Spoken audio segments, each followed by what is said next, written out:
It's what I do every time I come home to Vegas.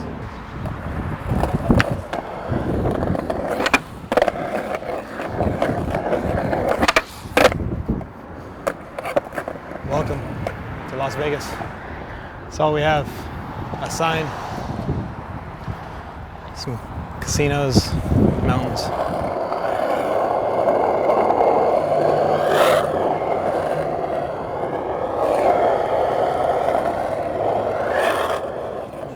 Kenny's skating? Kenny's skating's like absolutely beautiful. No, it's like Kenny skates the way that people want to skate. That's how Kenny skates. Like everyone wishes they had that. Like Kenny could literally do anything on his board if you want to rewind it. It's great. I've said it before, like Kenny's one of my favorites. So Kenny, what's this? This is the Brian Lotti manual pad. He made it famous by doing his little wizardry in Now and Later. I mean, I think a lot of people agree his whole part are all new tricks that I've never seen. And a lot of the manuals were here, but like it became this famous where we'd always have to skate this one.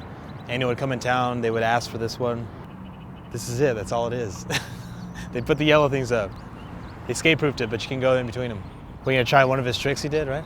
Yeah, you want to? Remember the ones he did? I haven't done any of those my entire life, so this is like, what, 14 years later, Lotti? I'm catching up to you, man. I'm gonna do one right here. Cool. Yeah. We skated together every day for like 3 years, a long time. He was a tiny kid, like a tiny baby kitten. He was just one of those kids. It was natural. Could kind of do whatever he wanted to do, but he was like this little shrimpy kid that everyone gave shit, you know?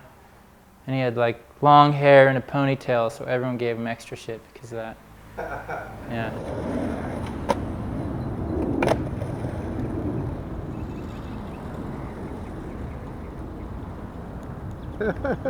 Innovation at its finest. 14 years later. A lot of like the older guys that I hung out with more on the west side were like, they'd always make fun of Lotti in a friendly way because we'd all skate together. He skated in a way of, everything he did was new, you know? He was very innovative. He's a very eccentric human. So of course that's gonna translate into his skateboarding. His weirdness that we all kind of made fun of, but mimicked in a way, was inspirational to the whole skateboarding world, you know? I was doing backside lip slides on curbs because Chris Miller did them on ramps, trying to imitate those guys. I was a pro skater for a long time, kind of through the 80s and mainly like early 90s. Eventually that kind of led me to start Planet Earth, which was my own brand, and that was around 1990. Me, Buster Halterman, and Brian Lotti, that was kind of the very first team. And Brian being from Vegas, like he knew Kenny and kind of got Kenny on the team, but at that point Kenny was just this rad kid from Vegas who had great style, but it was like, I don't think anybody outside of Vegas really knew who Kenny was, but Lotti was super stoked on him, and I guess in some ways you could say he was kind of a Lotti protege a little bit. I owe everything to Lotti, man. Lotti was He was the one. I was just, you know, I don't know, like he saw something in me which was cool, you know, especially with Planet Earth. I was so stoked, man, because Chris Miller he was the dude on my walls. It was definitely all the style with Chris Miller and trick selection. I don't know, just seeing the way like this is Planet Earth type thing. So for me, it was like even more to be, man, I'm a part of this right here. It was like everybody who worked for us was trying to convince Kenny to move out to California to like be a pro.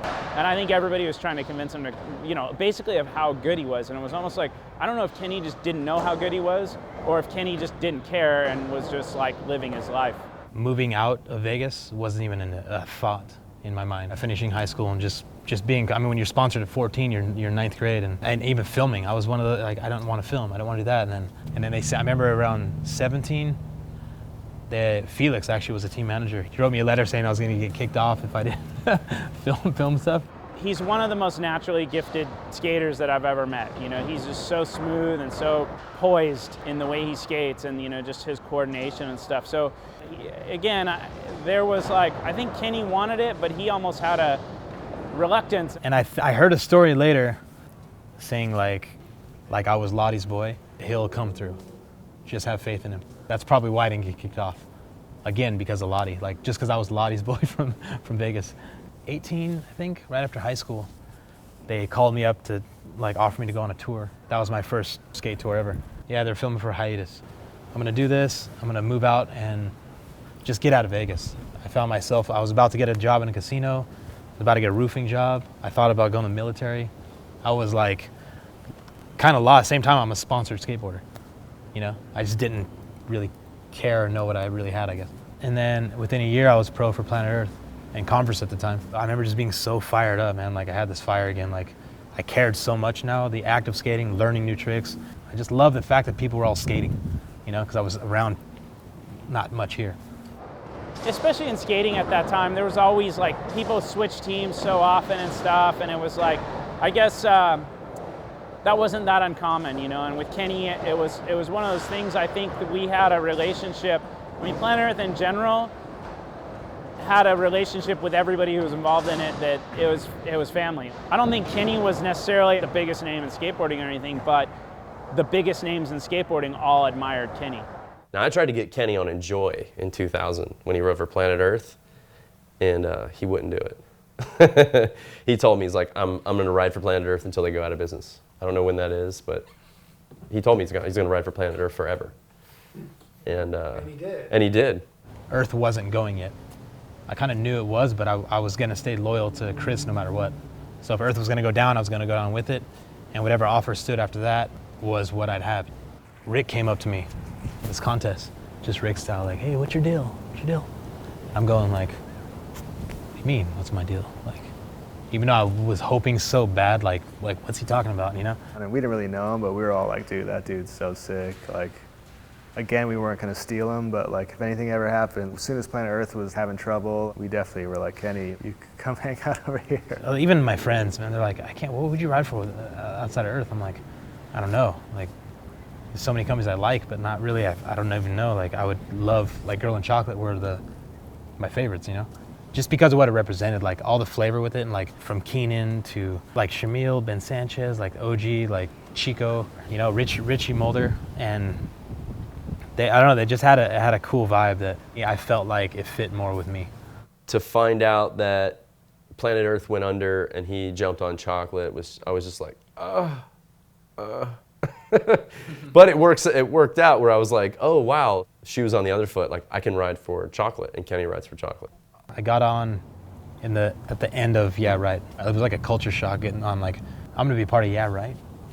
Like, what the like, talk about, like, I was just going, man. Yeah Right pretty much introduced Marc being on Chocolate too. You know, it was before the fucking social media age, so, you know, not too many people knew too much too soon.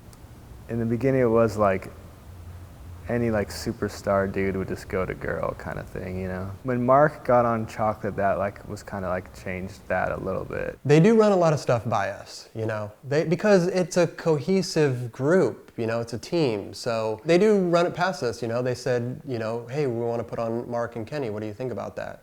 And I said, Kenny's cool, negative on Marc. I don't know that guy. Well, I think MJ is a big part of Chocolate. I think he's like, because he's been on there so long, there's a continuity with Girl and Chocolate.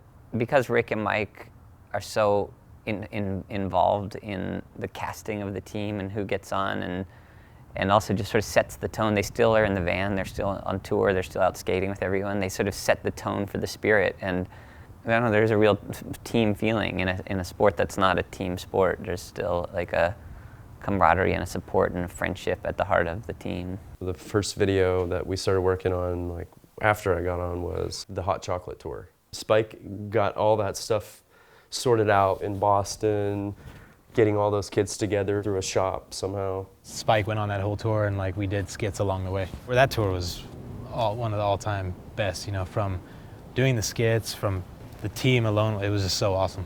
That's when we all kind of went, damn, this is like the new Chocolate. That was everyone's first trip together. So not only Spike, it was the whole team. What's filming with Spike like? Oh, that was rad. That was like the ideas that would come out of his mouth.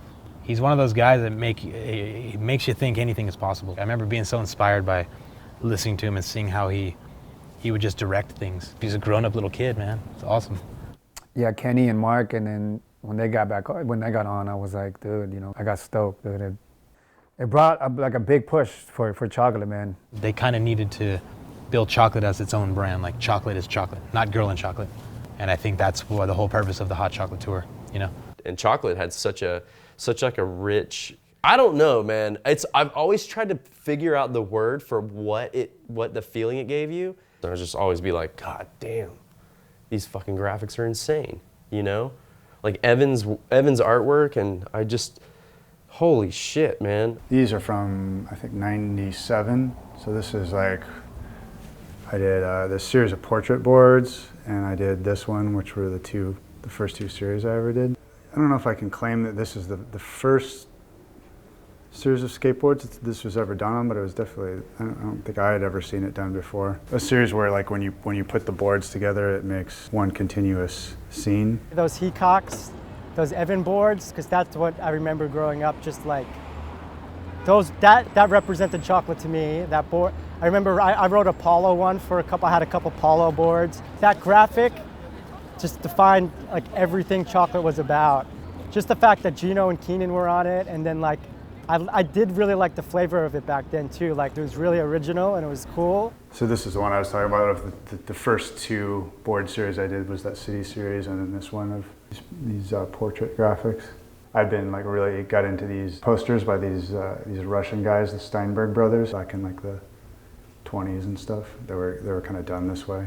The first sort of portrait series, that was like I remember seeing that, and was like, okay, that we know, like, chocolate's got a strong identity, and it was like so intertwined with Evan and with the team.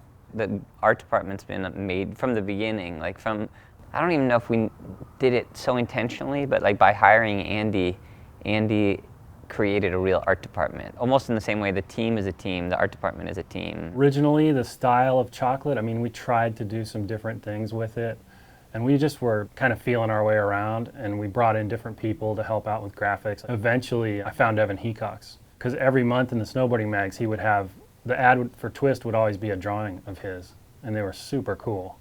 So I contacted him, and after that, it was just, you know, he was a shoe-in for the whole thing. These people's art are insane, and they have the best people working for them. I mean, Evan HECOX is just, to have your name be in chocolate writing on like a piece of art is like something that fucking, just the reactions from people that don't skate and just like the way that they look, yeah, it's fucking awesome.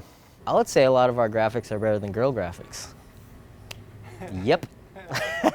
You know what I mean? Like, he is an awesome artist, dude. I try to stick with, I don't really want to get involved with any other skateboard stuff.